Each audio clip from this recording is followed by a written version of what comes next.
we have a lot of information presented over here. So let's break it down a bit and see what this exactly means. So I basically just have three functions that are repeated over and over again with a couple stuff that is changed. So first of all, this white little arc that we see in each of these graphs is going to be f of x. We're going to call it f of x. It's just a function. Just a function that I made up. It could be any type of function. It could be quadratic, cubic, but for the purposes of this, it doesn't really matter.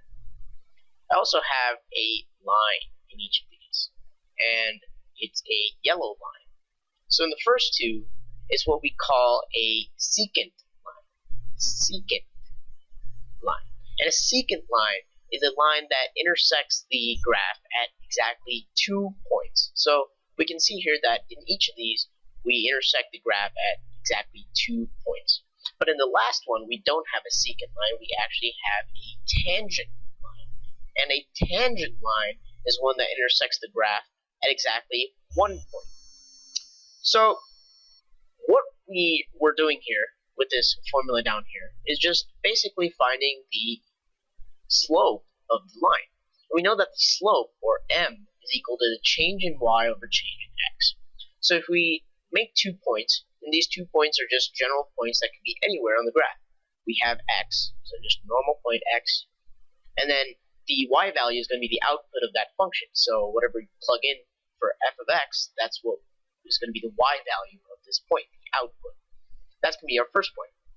The second point is going to be farther down the graph where the secant line intersects the function again. And the distance between these 2 points is denoted with h. So if we plug in x plus h, so whatever value x, we add h for the x, the output is going to be the f of x plus h, whatever this domain value. When we plug it into the function, we get the output f of x plus h. And that's what we have. So essentially, what we're doing here is all we're changing is the length of h. So the h periodically, h gets smaller as we move to the right until we just get to this tangent line where h is 0. So we see that as h approaches 0, we have the tangent line intersecting the graph at exactly 1 point. So if you look down here, if we just use these 2 points, and we do change in y over change in x, we get the special thing that we call the difference quotient.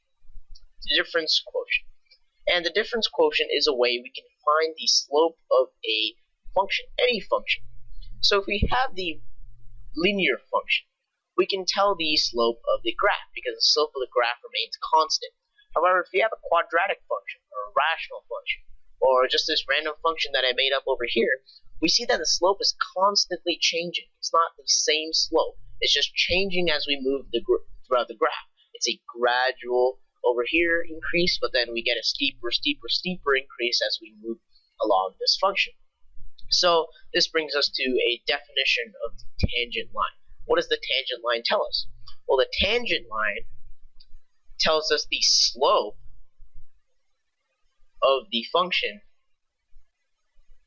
at this point. So wherever the tangent line intersects, that's going to be the slope of the function at that particular point. And we see this because we have the secant line, and as we get smaller and smaller and smaller, this h value gets smaller and smaller and smaller. When we hit 0 for the h value, that's when we get this tangent line, and we can tell the slope of the function at that precise point. And we know that when we want to find a value as we approach a specific point, that's none other than our well-known limit. And in this case, we're finding the limit as h approaches 0. Okay, so let's do some example problems now. So essentially what we want to do is we're going to be given a function, and then we want to find the slope at a given point. So in this case, we're given f of x is equal to 10x minus 2x squared at the point 3, 12.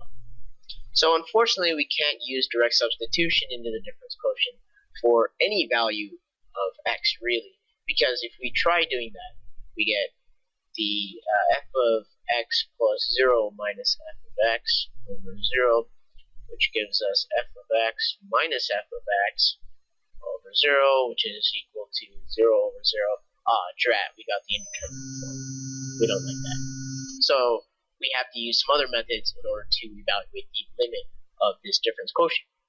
So in this case, what we're going to do is we're going to plug in 3 for x, because we want to find the slope at 3, at x equals 3, and then simplify it down to where we can use one of the ways we discussed in the previous lessons to find the limit. So we're going to get f of 3 plus h minus f of 3 over h. And lucky for us, they gave us a coordinate, so which means that we know that the f of 3 is equal to 12, so we don't have to do any extra work right there. So we are just going to do f of 3 plus h. F of 3 plus h is going to be equal to 10 times 3 plus h minus 2 times 3 plus h squared minus 12 over h. It's going to be given 30 plus 10h minus 2 times 9 plus 6h plus h squared minus 12 all over h. We move down here now. We get 30 plus 10h minus 18 minus 12h minus h squared minus 12 all over h. 18 plus 12 is 30, and since it's negative, we get negative 30. 30 minus 30 is 0. We can cancel these out. And then we can combine like terms now, and we get 10 minus 12, negative 2h minus h squared over h. And then we can cancel out some h's here. Woohoo! So we get negative h minus 2.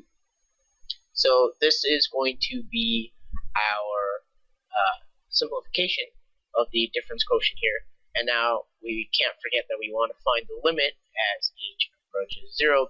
And lucky for us, now we can use direct substitution and it'll actually work. So if we plug in 0, we get negative 0 minus 2, which is just equal to negative 2.